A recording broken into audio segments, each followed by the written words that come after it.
Aleluia. Graça e a paz. Boa noite a todos. Sejam muito bem-vindos. Seja uma noite diferenciada na sua vida, em nome de Jesus. A mesa está posta. Nós estamos chegando ao final de uma série em que aprendemos muito acerca do que Paulo escreveu aos Romanos e muito nos encheu até aqui tudo que foi apregoado neste altar. Que hoje não seja diferente, que você possa receber do alto todas as suas respostas, direcionamento, que o Espírito de Deus te ilumine, para que você saia daqui realmente, genuinamente avivado, reforçado, encorajado, em nome de Jesus. Hoje nós vamos para Romanos 5, do versículo 12 ao 21. Todas as vezes que eu leio esse texto, todas as vezes que a gente começa a esboçar algum estudo acerca desse texto, eu me lembro muito de um filme aí que a gente sempre viu, acho que é 5 homens, um segredo, 7 homens, um destino, alguma coisa assim. Alguma coisa nesse sentido. Aqui nós vamos falar de 2 homens e 2 caminhos.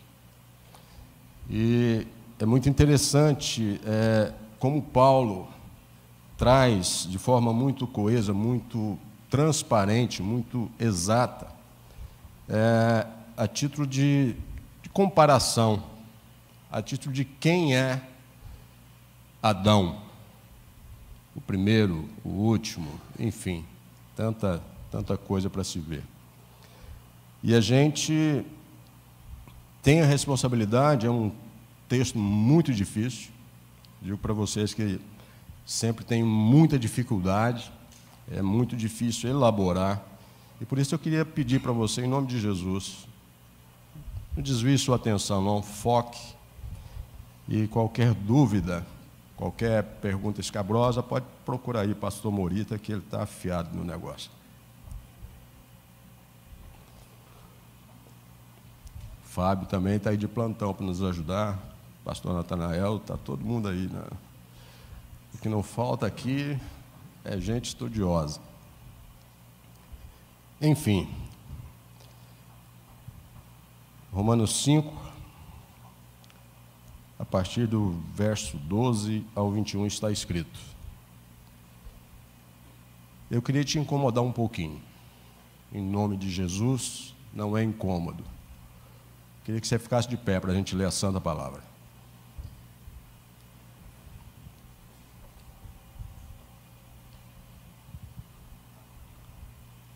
Está escrito: portanto, da mesma forma como o pecado entrou no mundo por um homem, e pelo pecado a morte, assim também a morte veio a todos os homens, porque todos pecaram.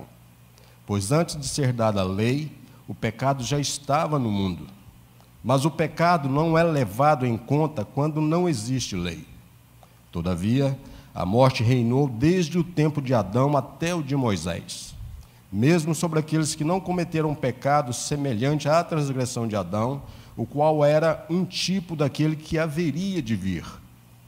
Entretanto, não há comparação entre a dádiva e a transgressão. De fato, muitos morreram por causa da transgressão de um só homem, mas a graça de Deus, isto é, a dádiva pela graça de um só, Jesus Cristo, transbordou ainda mais para muitos. Não se pode comparar a dádiva de Deus com a consequência do pecado de um só homem.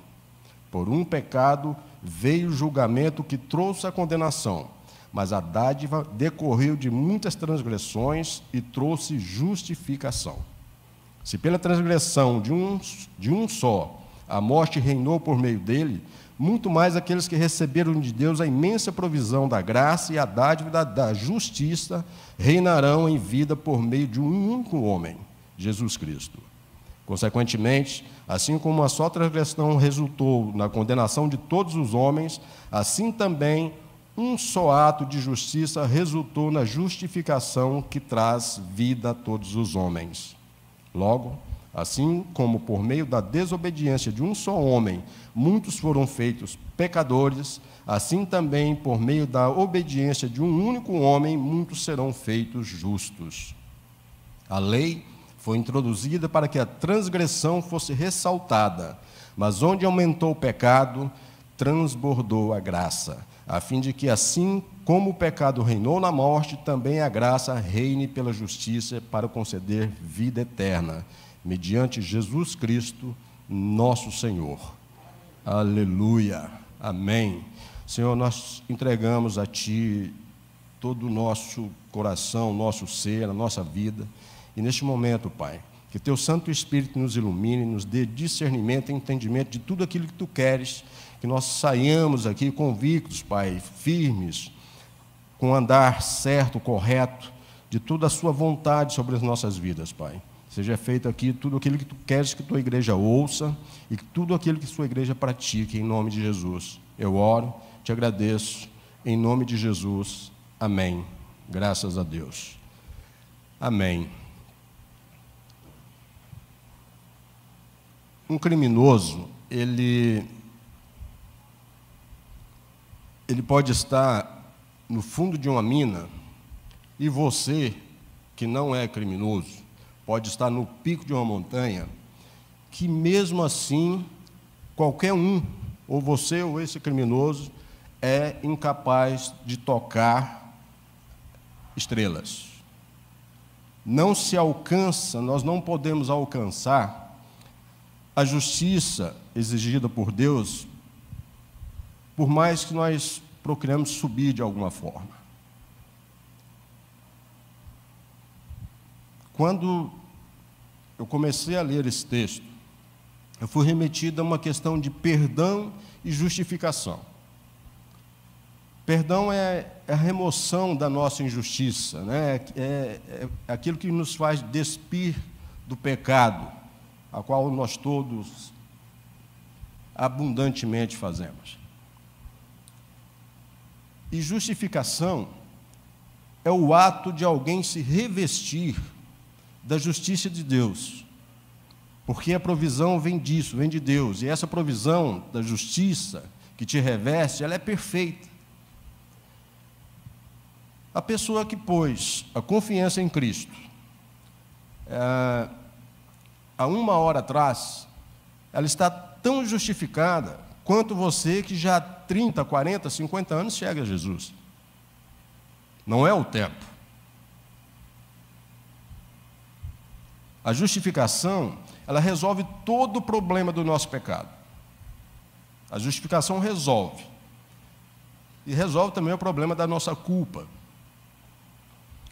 Ela enterra o meu e o seu pecado, ela nos limpa da culpa, porque toda essa culpa está lá no túmulo de Jesus, Ele levou sobre si.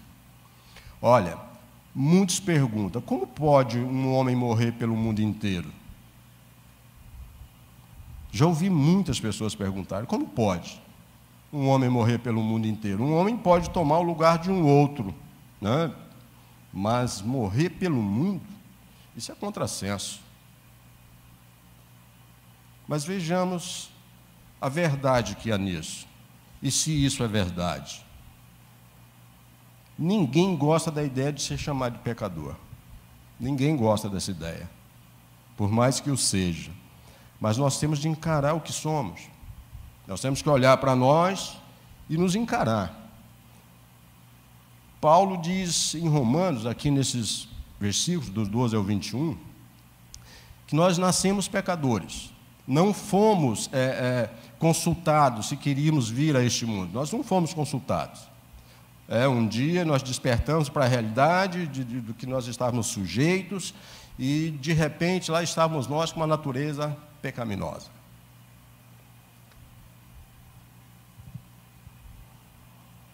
Adão, cabeça da raça, não foi criado dessa maneira.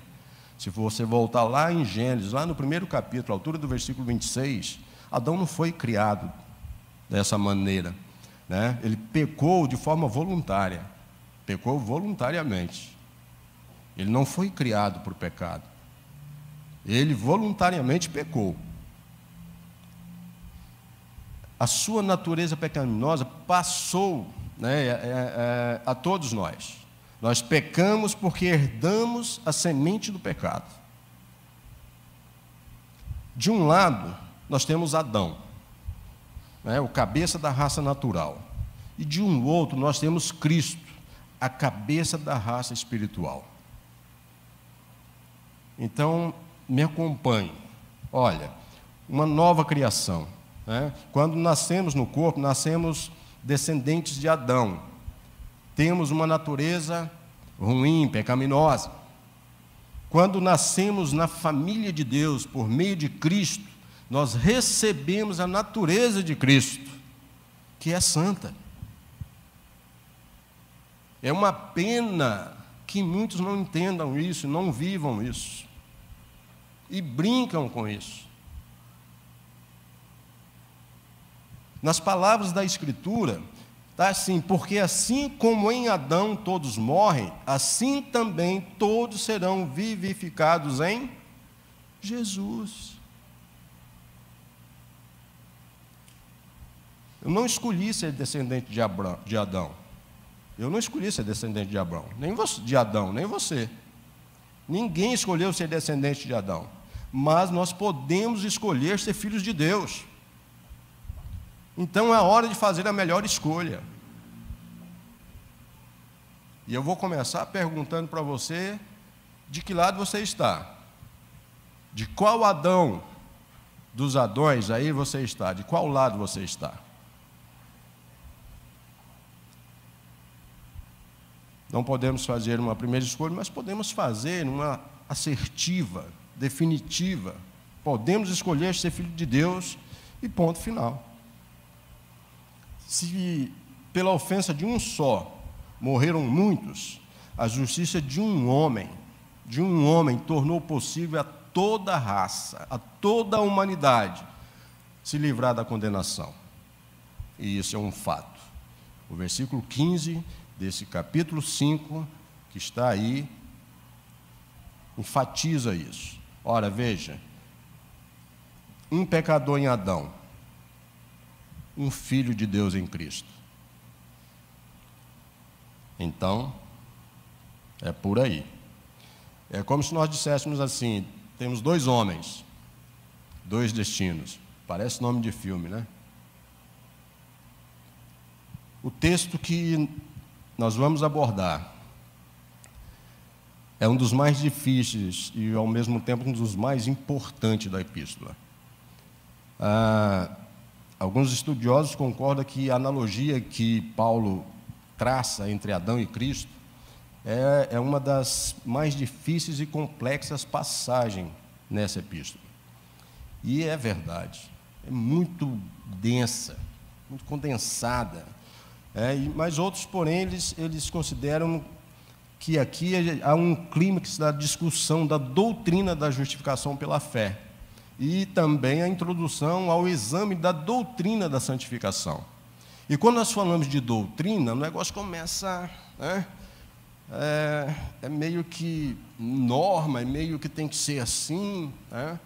Mas é extraordinariamente lindo o que nós vamos aprender hoje com o Espírito de Deus. John Stott, ele dizia que todas aquelas pessoas que estudaram Romanos, nesses versículos do 12 ao 21, chegaram à conclusão que essa é a passagem extremamente condensada. E é fato. É muito condensada. Alguns confundem, ao ler, talvez ao estudar, condenação com confusão. Misturam as coisas. E é preciso ter muito cuidado, ler com muito zelo, refletir bastante, argumentar bastante e se autoexaminar muito mais. A passagem ela poderia ser comparada a uma perfeita obra assim, de entalhe, a uma composição musical que foi muito cuidadosamente elaborada pelo apóstolo. Ele foi riquíssimo em detalhe para deixar bastante claro o que é que ele estava querendo e o que é que Deus, na verdade, através da vida dele, quer trazer à sua igreja.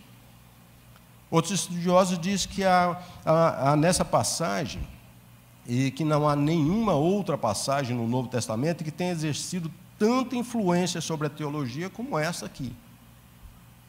Então, vocês que estão aí pegados na teologia, estudando com mestres aí realmente bons, com certeza entendem o que eu estou falando aqui. Outros chegam a afirmar que esse debate sobre Adão e Cristo é um grande divisor de águas da epístola. Na verdade, eu acho que Paulo está concluindo aqui a sua exposição sobre a doutrina da justificação, e preparando a mim, a você, a nós, os seus leitores, para entrar na bendita doutrina da santificação, porque é tempo de ser santo. Antes de analisar o texto, nós precisamos, à guisa de introdução aqui, de levantar algumas questões que são vitais e que estão no centro das discussões contemporâneas, e nós precisamos estar muito atentos a isso. O texto em apreço, ele contém não apenas doutrina, mas também história, muita história. Não podemos reafirmar a doutrina negando a sua historicidade de forma alguma. Nós não podemos misturar as coisas. Uma coisa está ligada à outra, sempre. Quase sempre. Então, nós vamos ver algumas questões aqui. Em primeiro lugar, Adão é uma personagem histórica ou mitológica? O que você acha? É um personagem histórico ou mitológico? Legal. Está vendo? Estão estudando, né, Fábio? Olha que coisa boa. Então, olha só, nós observamos hoje que há uma forte tendência das pessoas encararem os 3 primeiros capítulos de Gênesis, vamos voltar lá para a gente entender um pouquinho, como um mito qualquer, ou algum tipo de parábola, ideia ou alegoria. Sabe o que John Stott diz? Que está na moda qualificar o relato de Adão e Eva como mito. Está na moda. É o que ele escreve. E não como uma realidade.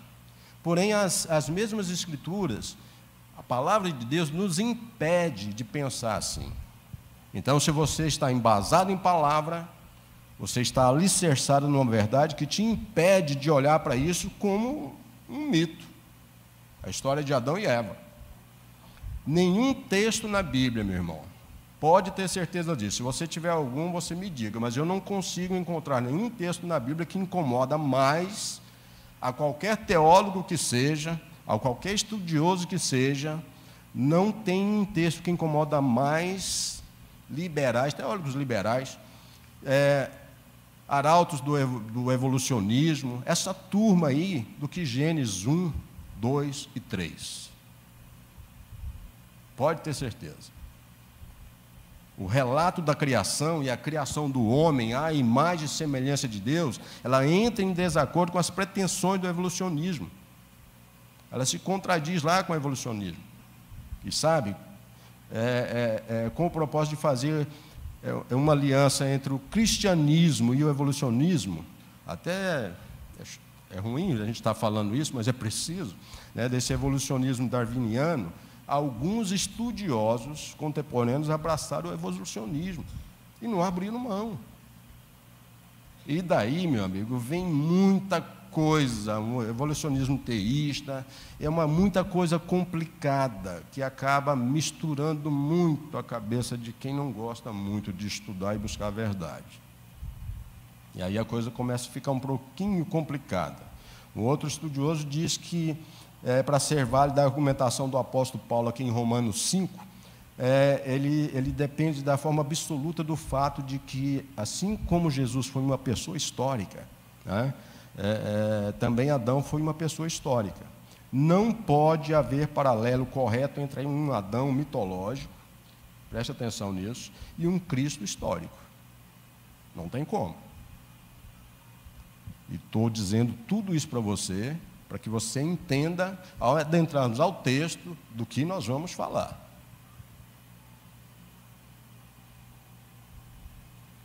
Sem dúvida, Adão era, para Paulo, um indivíduo histórico, o primeiro homem. Era, mais ainda, era o que o seu nome significa em hebraico. Qual é o significado de Adão? Humanidade. No hebraico, humanidade. Então, a humanidade inteira é vista como tendo originalmente pecado em Adão. Um segundo ponto é a queda de Adão. Sobre a queda de Adão, é que ela atingiu apenas a ele, ou a toda a raça humana? A toda a raça? Bacana. Que pena, né? Enfim, essa é a primeira vez em Romanos aqui que a gente percebe que Paulo se refere à entrada do pecado no mundo em decorrência da queda de Adão. Prestou atenção nisso? A razão pela qual todos os homens, gentios ou judeus, são pecadores, é que o pecado entrou no mundo por meio de Adão. No 5º século, tinha um cidadão lá, Pelágio, ele negou o caráter universal da queda e defendeu a tese de que nós somos tão livres hoje quanto Adão era naquele tempo. Então teve doido para tudo.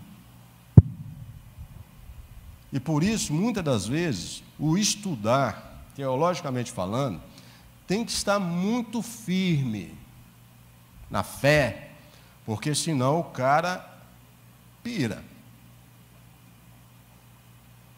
Verdade incontestável é que há uma solidariedade da raça humana, seja em Adão ou em Cristo. Há dois homens, Adão e Jesus. Há dois homens, Adão e Jesus Cristo. E todos os outros estão dependurados nos cinturões desses dois. Agora, a quem nós seguimos?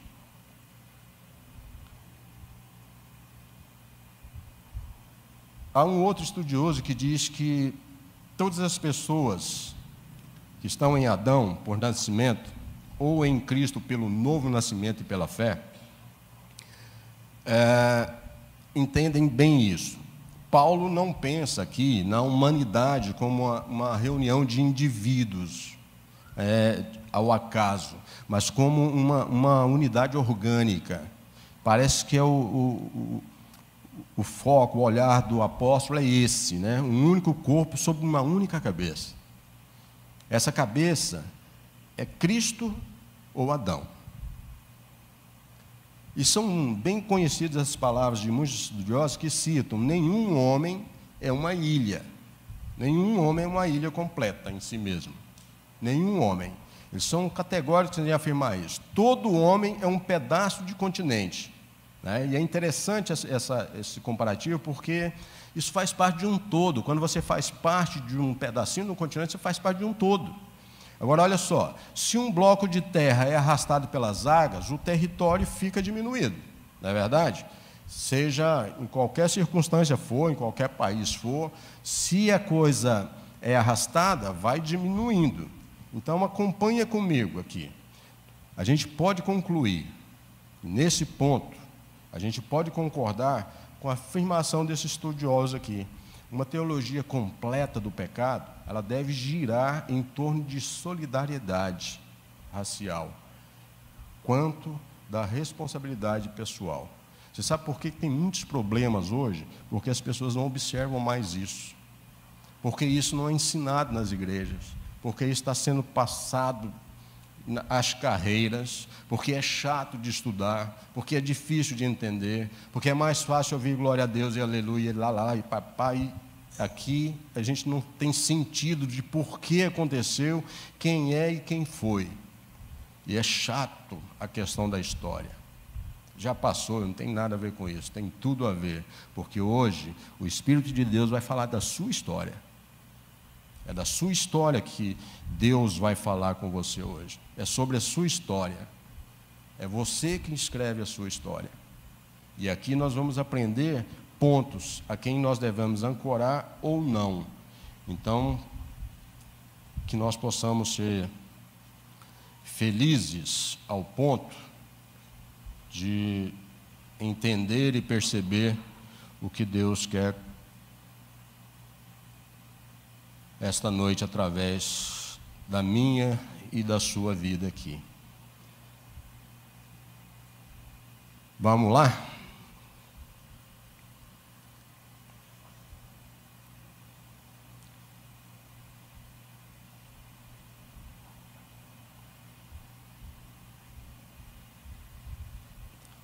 Vamos puxar aqui um pouquinho o versículo 12 e vamos falar da queda. Mas antes da gente começar, a gente poderia dar um títulozinho a tudo isso aqui. Por um homem, a morte. Por um homem, a graça e a vida. Coloca isso aí na sua mente e no seu coração daqui para frente. 2 homens.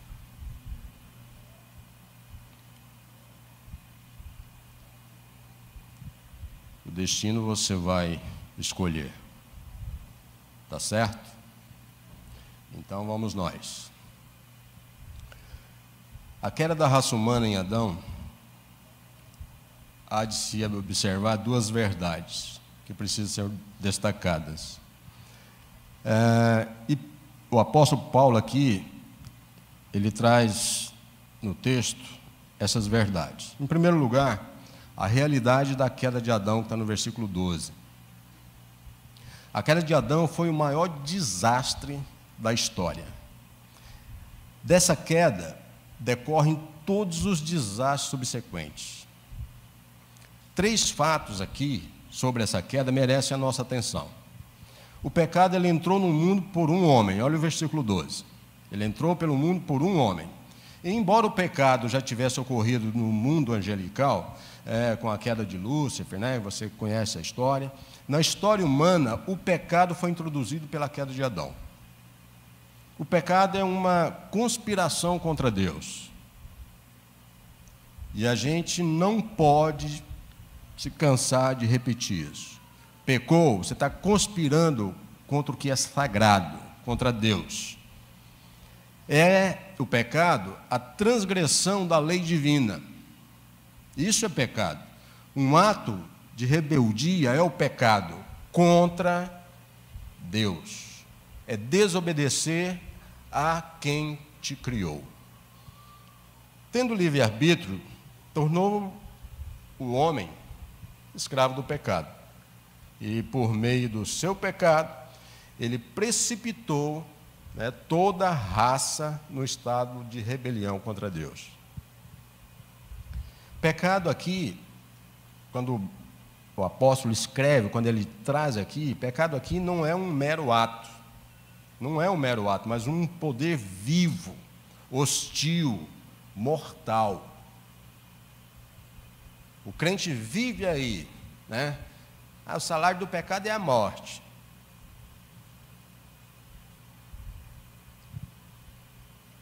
É bom você prestar atenção no que realmente isso significa na sua vida, porque é morte mesmo.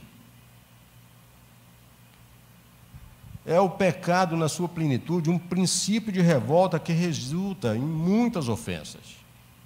O pecado não traz nada que preste. Se você dá uma olhadinha no versículo 16, os resultados são horrendos. Este é o pecado que entrou no mundo no Éden. Nada de benefício. Não apenas nós herdamos o pecado de Adão, mas somos como ele. Continuamos pecando, continuamos negando, continuamos desobedecendo, né? Continuamos mentindo, fazendo de conta. O pecado tem origem em Adão, porque estamos em Adão de modo especial. Não apenas porque ele é a raiz que nos gerou, mas também porque é o nosso representante e cabeça. Mas também porque todos os homens pecaram em Adão, estando nos ombros do seu primeiro pai, cabeça e representante de uma raça.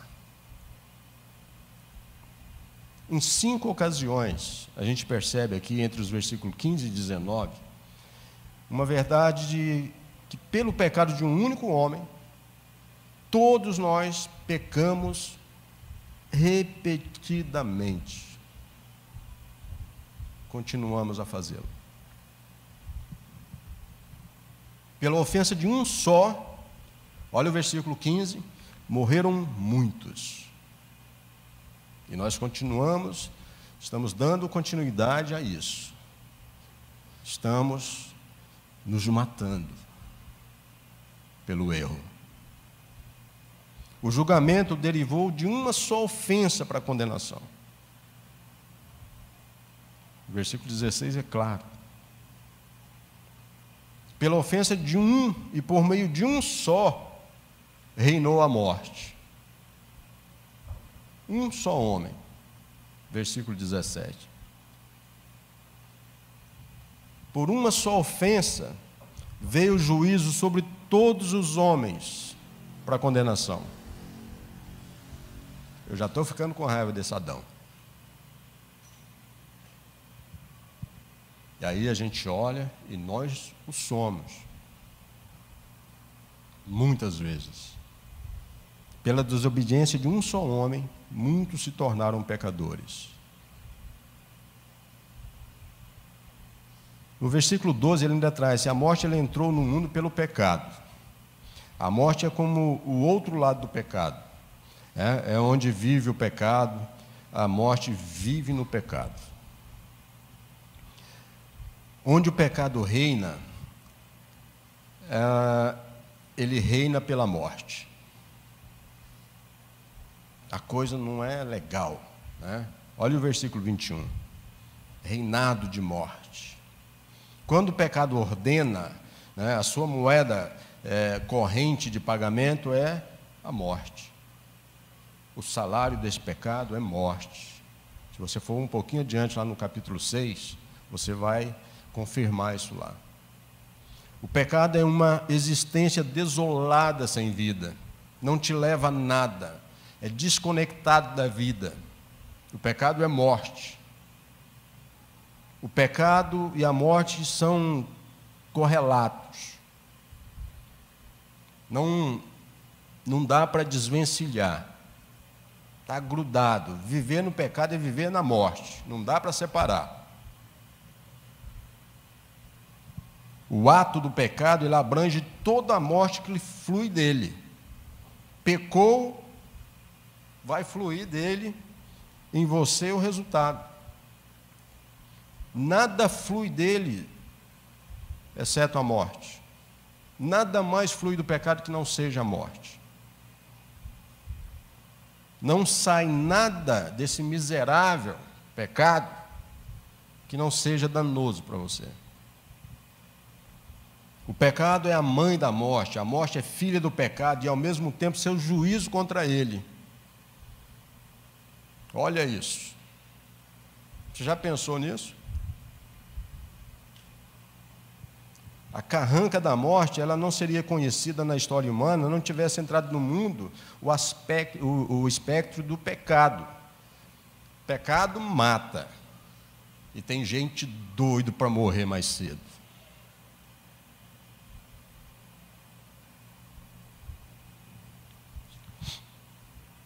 Um cidadão que diz que a solidariedade na culpa implica solidariedade na morte. Paulo, quando escreve ao povo de Corinto, 1 Coríntios capítulo 15, ele relata pecado e morte, tanto aqui como lá, né, ele relata assim: pecado e morte não podem se separar. E se você voltar lá no início, lá em Gênesis, você vai ver, só andam juntos. Romanos capítulo 1, 1 Coríntios capítulo 15, Gênesis, está tudo lá, não se separa, onde há pecado, há morte. Tudo que não é alinhado à vontade soberana de Deus te leva à ruína. Que tipo de morte entrou no mundo pelo pecado? A morte física, espiritual e a eterna. Foram os tipos de morte. A morte física é a separação entre a alma e o corpo. 2 Coríntios, né? Está lá. A morte espiritual é a separação entre o ser e Deus, né? Devido a um ato de desobediência. Se você pegar o capítulo 7, versículo 9, está aí. Tá? E a morte eterna, ou a segunda morte, né? É a separação irremediável. Aí não tem mais jeito, meu irmão. Eterna entre o homem e Deus.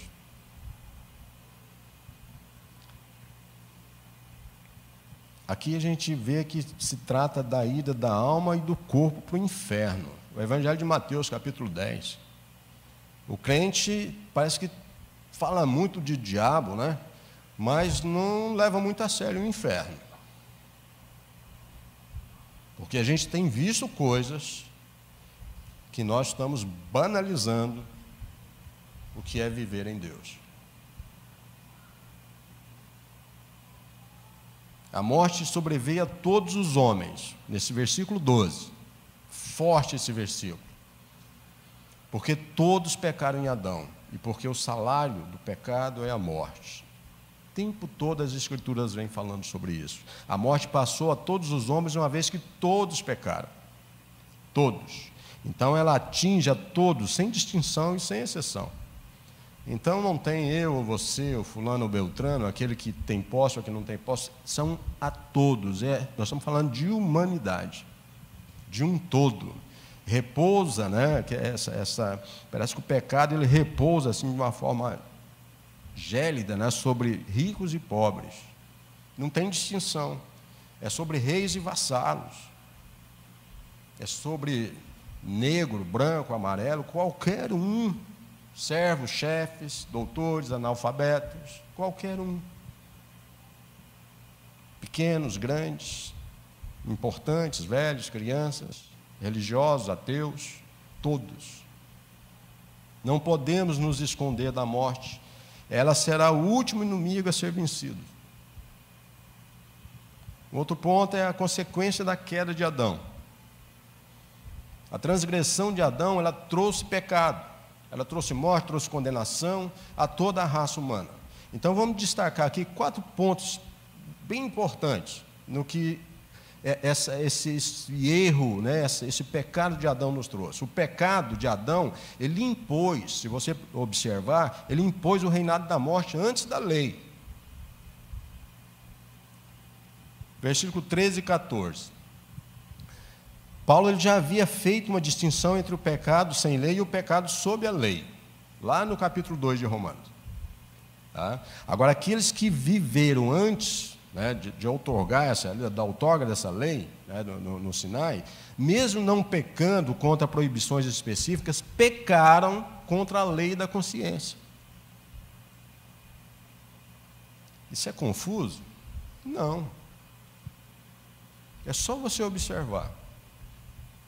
Se você tiver um tempinho, é tão extenso, a gente falou de ser muito condensado, porque é tão extenso, é tão pouco tempo para falar de tanta coisa importante, que a gente precisaria voltar lá para o capítulo 2, resgatar algumas coisas, mas a gente não está tendo tempo para isso. Por isso eu vou te dar uma lição de casa. Faça isso. E veja um pouquinho mais sobre o pecado, sobre condenação, para você entender sobre justificação. Enfim, Deus ordena não comer. Pecaram deixando de agir de acordo com a luz recebida. Então, é uma história que você conhece de cor e salteado. Então, vamos adiantar um pouquinho. O pecado de Adão, ele lançou sobre todos os homens um abismo. E esse abismo tem nome, é pecado. Os efeitos da queda, elas são universais. Não pegou uma meia dúzia, ou um pontinho ali, outro aqui. Foi a todos, porque estávamos nos lombos de Adão, né, quando ele pecou. Era o cabeça da raça. Com a queda de Adão, o homem perdeu o livre-arbítrio. Já era. Ele não pôde mais fazer o bem. Então, toda inclinação do seu coração é para o mal. Então, o homem tornou-se inimigo de Deus, porque foi rendido ao pecado. O pecado de Adão, ele subjugou todos os homens no reinado da morte. Versículo 13, 14, 15 e 17. No território do pecado, nessa terra maldita, a morte passou a reinar como rainha absoluta. A morte é tanto a recompensa do pecado como o juízo de Deus sobre ele. Não é verdade? Deus já havia dito a Adão que não comesse. Olha, isso aí está proibido. Se você fizer, certamente você vai morrer. Esse aviso ele tem chego até nós continuamente. Não faça isso. É caminho de morte. Mas nós gostamos de um fruto proibido. E insistimos e continuamos. A natureza é pecaminosa, ou herança maldita. A morte é a justa retribuição divina à transgressão deliberada de Adão. Deus é justiça.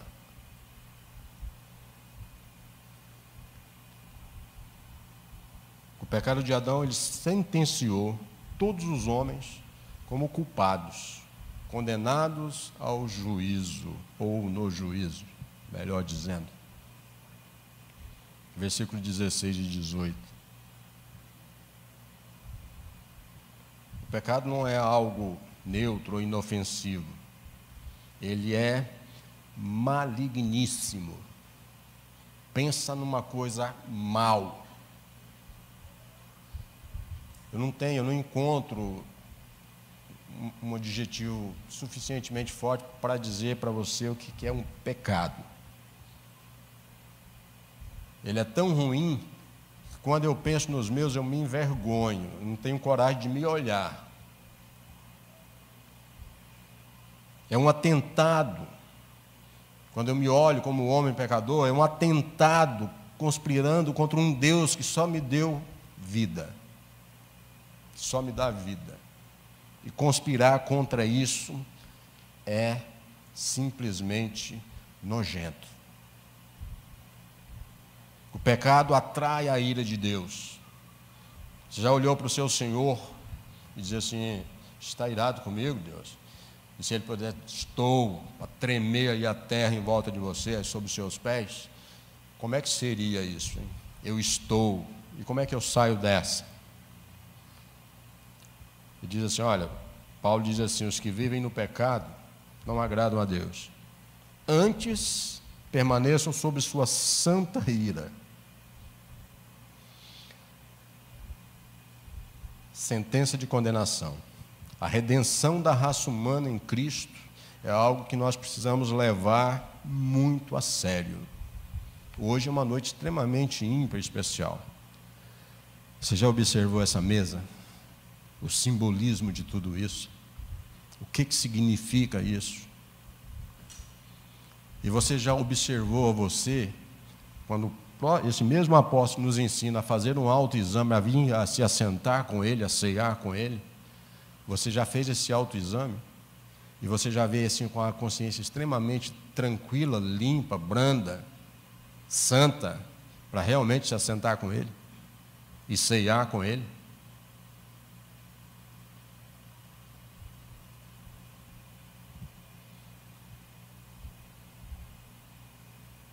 O primeiro Adão, ele introduziu o pecado no mundo.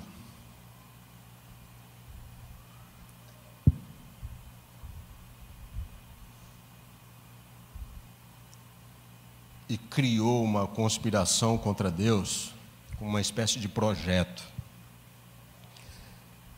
E a gente não pode esquecer de forma alguma que esse projeto atrai a ira divina.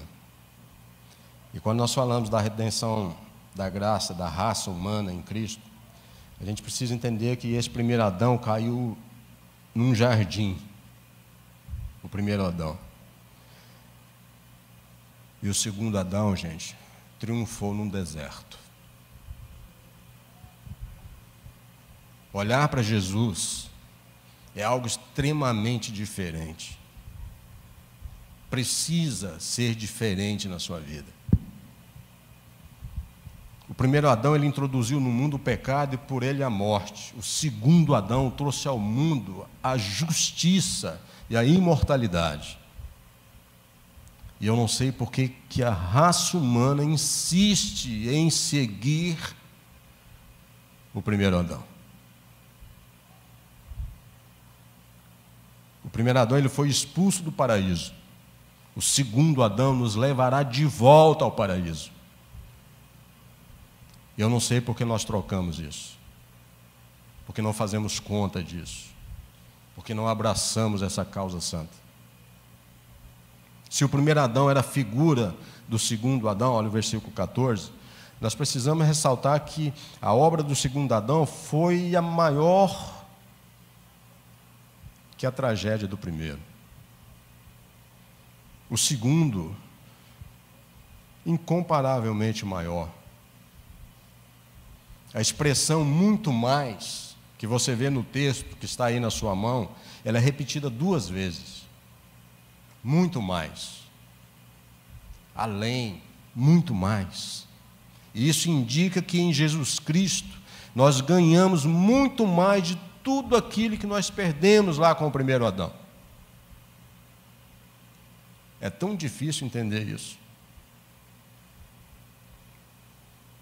A graça do segundo Adão é maior que o pecado do primeiro. Onde abundou o pecado, superabundou a graça. Está aí o versículo 20 na sua mão. Nossa união com Adão significou para nós o reinado do pecado. A gente pega esse versículo 12, esse 14, 21, e a gente vê isso. Precisamos entender isso. O reinado da morte. Mas nossa união com Cristo, a partir do momento que nós pulamos para o lado certo, isso aqui significa o reinado da graça. A partir do versículo 15 ao 21, você vai sobre, meu Deus, o reino da graça. Nosso reinado em vida por meio de Cristo. Nosso reinado vivos em Cristo. Nós precisamos acautelar-nos para não chegar às conclusões apressadas, para não tomar decisões contraditórias à palavra de Deus, para não de forma a interpretar Romanos, aqui entre o versículo 15 e 19, de forma errada. Uma leitura desatenta vai induzir você a pensar que Paulo está ensinando a universalidade da salvação, e não é isso. Não é isso. Aqui a conclusão está em total desacordo com o ensino geral da carta. Você precisa prestar atenção quando você lê esses ensinos tão preciosos. Falar de pecado ninguém gosta. Ser chamado de pecador, muito menos. Mas você precisa entender que você o é. E você só vence o seu problema se você encarar ele de frente. Eu sou errado. Eu preciso mudar. Eu preciso servir de forma transparente. Eu não tenho que estar porque eu preciso impressionar pessoas. Eu tenho que me preocupar com o que Deus pensa de mim. Eu te dou até razão, você não deve satisfação da sua vida, mas você deve a sua vida a Ele. Você não deve satisfação da sua vida aos, esse bando de gente que muitas das vezes, ao ajudar, faz acabar de matar. Eu concordo, mas você deve a sua vida a Ele. Você deve satisfação a Deus, sim. Porque se você não estiver com Ele, você não está com Ele. E se não está com ele, tem um capetão aí do seu lado.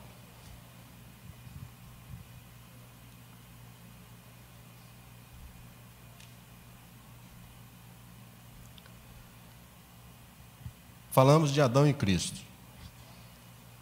Dois homens.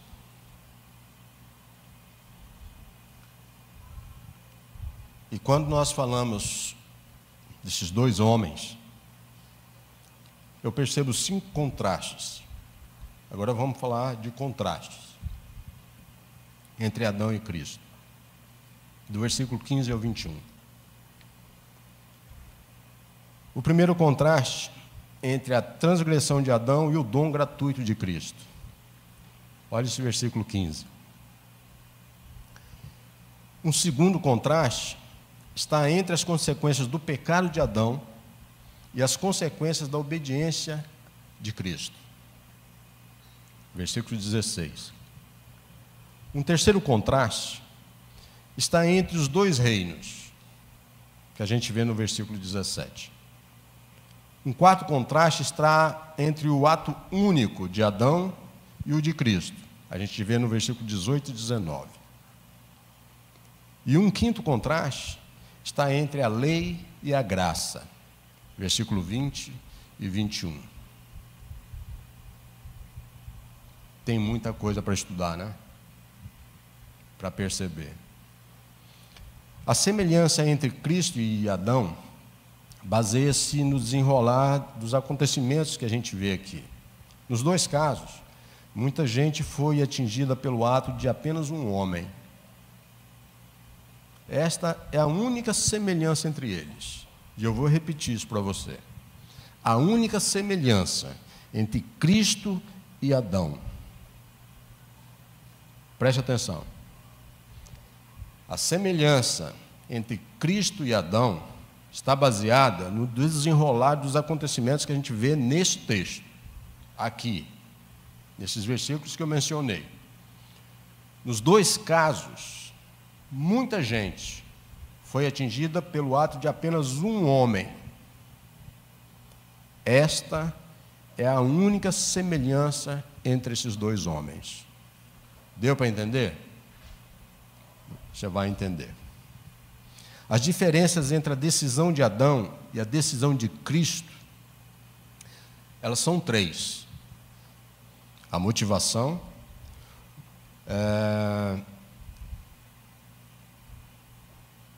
os efeitos e os resultados. Eu acho que é isso. Motivação, efeito e resultado.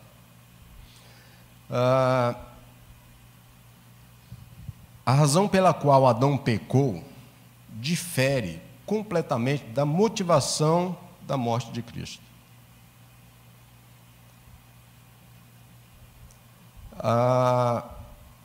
Do mesmo modo, eu poderia dizer para você que o resultado do pecado de Adão, olha isso, tá dando para acompanhar? As diferenças entre os dois aí e tal, olha só, a motivação, deixa eu voltar aqui, a razão pelo qual Adão pecou difere da motivação da morte de Cristo. Do mesmo modo, o resultado do pecado de Adão, tá, difere do resultado da morte de Cristo. Amém? Bacana. É porque eu sou meio enrolado, às vezes acho que eu não me expresso direito, mas se não entender, depois você chama aí os homens da casa aí, que eles são afiados, que estão ali sentadinhos ali. Então, a natureza do ato de Adão, que a gente percebe aqui, não é a mesma natureza do ato de Cristo.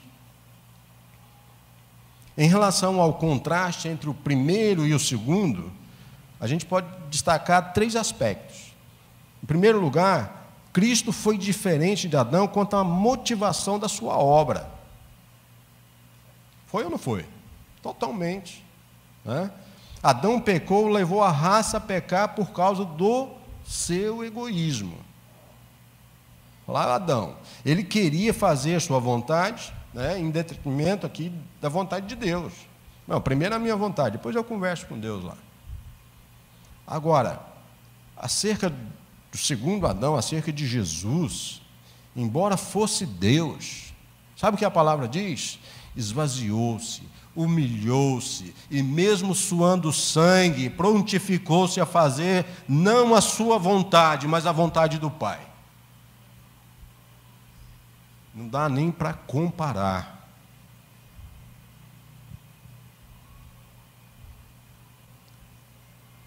Na mesma linha de pensamento,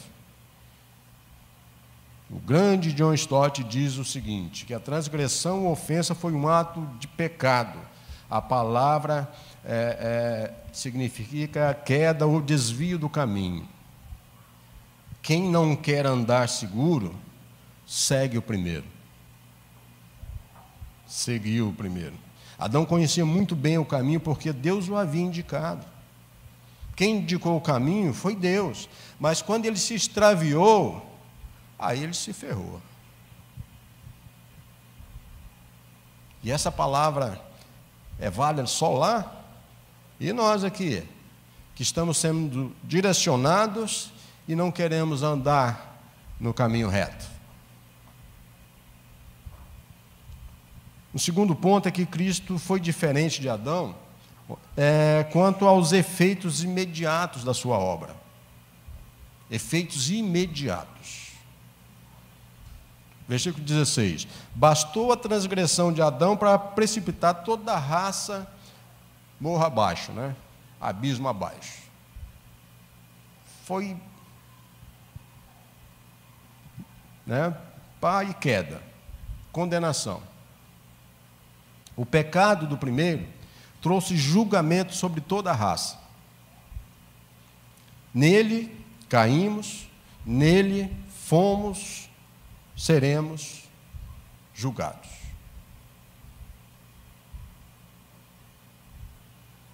No entanto, a graça é dada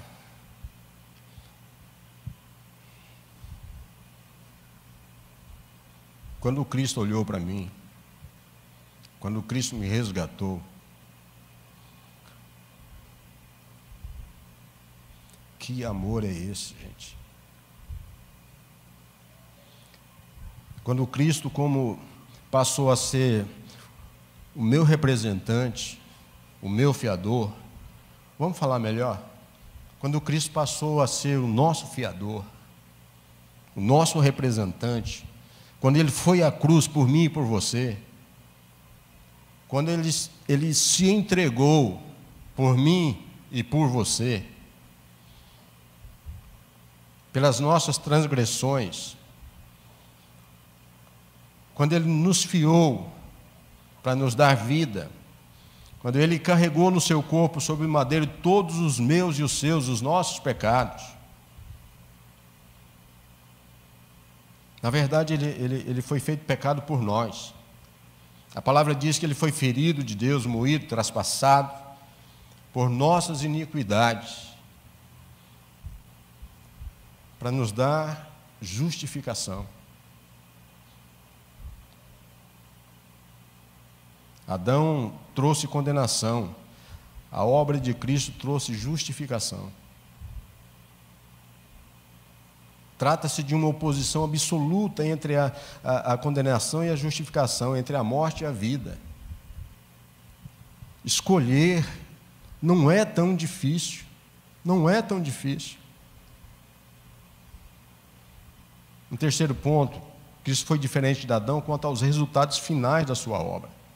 Se você pegar o versículo 17 e 19, diz que a finalidade dos versículos 15 e 17 é inclinar ou é inculcar a ampla de semelhança entre Cristo e Adão.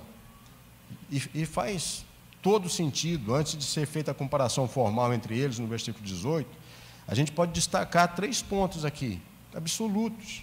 Do versículo 17, por exemplo, o reinado da morte versus o reinado da vida. O pecado de Adão, ele introduz o reinado da morte, mas o dom da justiça, né, fruto da morte vicária de Cristo, trouxe o reinado da vida. O pecado de Adão, ele gerou morte, a morte de Cristo gerou vida. Os resultados são diferentes, são opostos. Eu não entendo porque a raça humana ainda insiste em não entender, a não seguir, a não viver esse sentido de vida plena. Meu Deus, como nós tropeçamos, como nós nos trocamos. Adão não é tipo de Cristo, mas é antítipo. O apóstolo realça que no caso dos crentes, o reinado da morte não é meramente aqui substituído pelo reinado da vida, mas por um reinado que é tão indizivelmente glorioso que não há palavras para expressar. A gente fica no questionamento: que amor é esse? Que amor é esse que eu não faço questão de viver? A condenação versus justificação, versículo 18. A ofensa de Adão trouxe juízo a todos os homens condenados, mas pelo ato de justiça de Cristo Jesus, veio a graça sobre todos os homens. Sobre todos. A ofensa de Adão produziu juízo, mas o ato de justiça de Jesus, ou seja, sua morte vicária, produziu justificação. Cristo recebeu em si mesmo o juízo que deveria cair sobre nós. Ele serviu, ele sorveu o cálice amargo da ira. Nós cantamos isso, mas nós entendemos isso? Nós reverenciamos isso? Ele simplesmente o fez, morreu por nós. Tem um conhecido cântico que diz, se eu cantar o negócio não vai ser muito legal, então eu vou só dizer: onde estavas tu quando meu Senhor morreu? Sabe, a única resposta possível é que nós estávamos lá, e não como meros espectadores, mas como participantes culpados daquilo. Homens pecadores versus homens justos. Versículo 19. Desobediência de Adão tornou pecadores todos os homens, e a obediência de Cristo tornou justos os crentes. É indubitável que foi na cruz de Cristo e no verter do seu sangue que essa obediência atingiu o ápice, né? Mas essa obediência compreende a totalidade do Pai consumada por Cristo. Porque estávamos em Adão, éramos pecadores. Porque estamos em Cristo, nós somos declarados justos e introduzidos numa relação de justiça. Aleluia. Que doce permuta. Inescrutável criação, né? O triunfo da graça, vamos finalizar, versículo 20 e 21. O apóstolo Paulo ele destaca 3 verdades extremamente preciosas sobre o triunfo da graça sobre o pecado. Em primeiro, a graça é maior que o pecado. Você concorda com isso? Se não concordar, nós vamos ter que conversar, né? O versículo 20. A graça é maior que o pecado. Assim como o segundo Adão é maior que o primeiro, assim como a obra de Cristo é maior do que o pecado de Adão, também a graça é maior do que o pecado. A redenção levou o homem não apenas ao seu estado original, mas a horizontes extremamente e muito mais sublimes.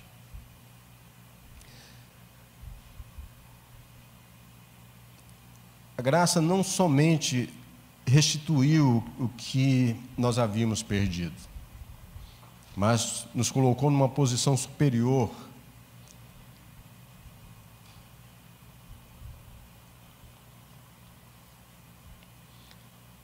e nos fez membros da família de Deus. A palavra diz que onde abundou o pecado, superabundou a graça. E embora a lei tenha avultado o pecado, ela não fez o homem mais pecador. Simplesmente o tornou mais consciente do seu pecado, mais capaz de perceber sua culpa e mais, talvez, uma percepção de ter necessidade da graça. A lei não torna as pessoas pecadoras, simplesmente torna mais explícito, mais visto o fato de que elas são pecadoras. Deus deu a lei por intermédio de Moisés, não para substituir sua graça, mas para revelar a necessidade do ser humano de receber essa graça. É necessidade. A lei é temporária, a graça é eterna. A lei é precursora da graça. A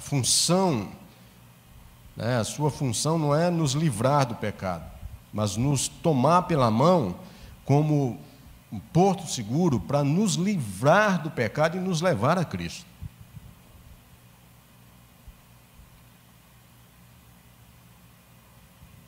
Em segundo lugar, a graça ela desbarata o reinado do pecado. Se você vê a parte A do versículo 21 desse capítulo 5, a parte B do versículo 20, a meta era a expropriação do pecado, que é usurpador, que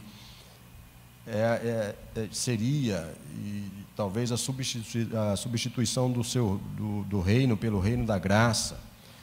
Se existe um reinado de morte, há de haver algo melhor, sim, e há, que é o reinado da vida.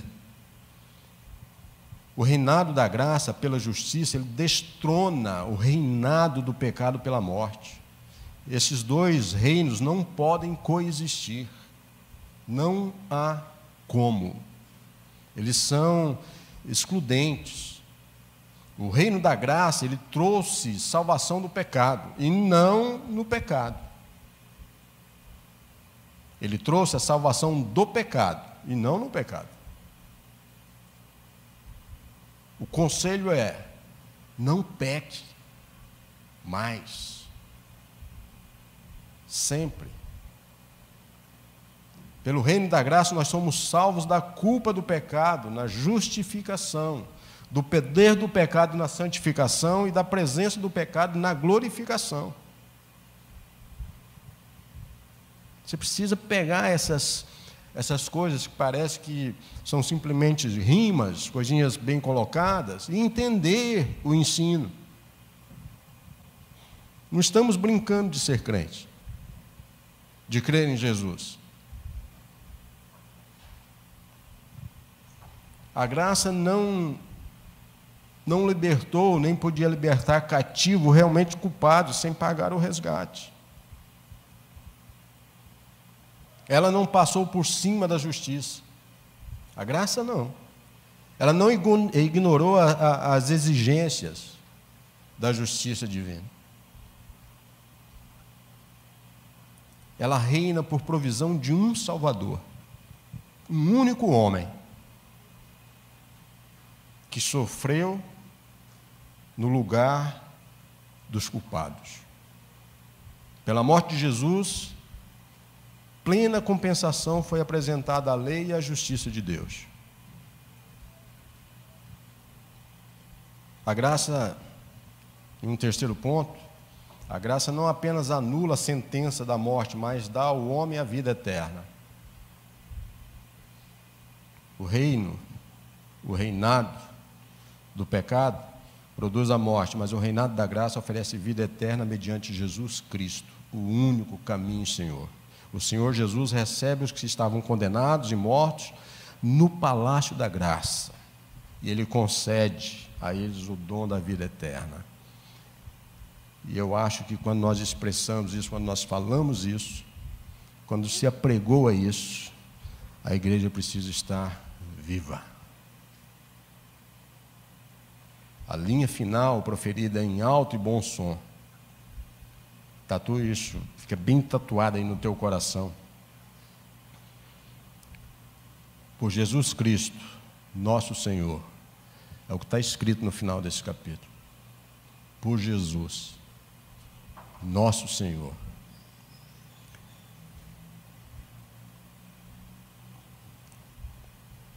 Quando nós falamos por meio dele, ocorreu no começo do capítulo 5, que vocês acompanharam aqui, no meio, e retorna aqui no final.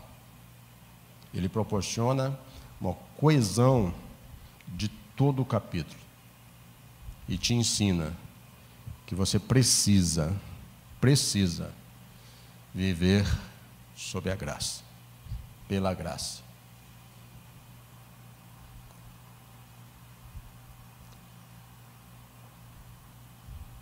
Amém? Vamos ficar de pé?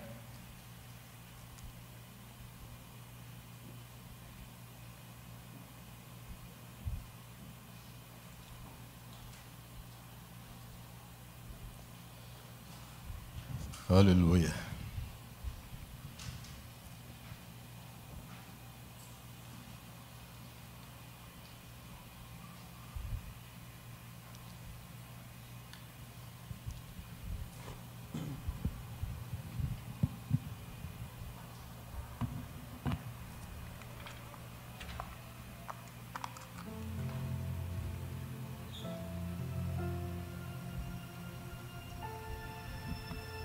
Nós somos gratos a Ti, Senhor. O pecado, como princípio, não permaneceu. E que o Senhor possa nos dar a Tua abundante graça para que Ele não permaneça em nós. Nós somos gratos a Ti pela vida, pelo preço que foi pago por nós. Não temos como agradecer. Não podemos subsistir se não for pela Tua graça.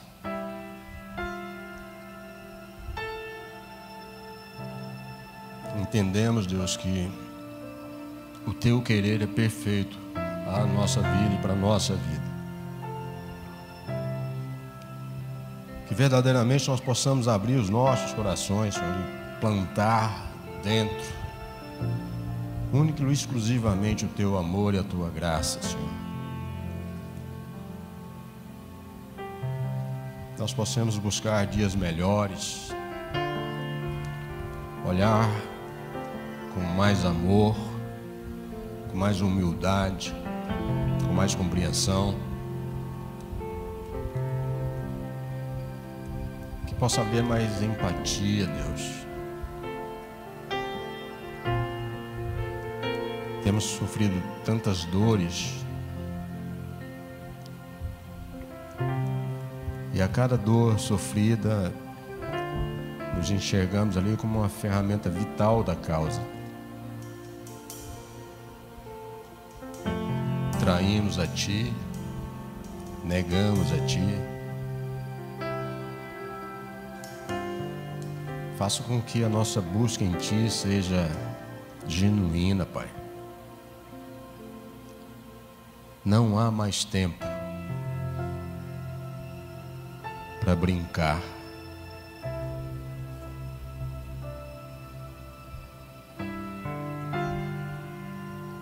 Nessa noite eu oro para que a Sua igreja,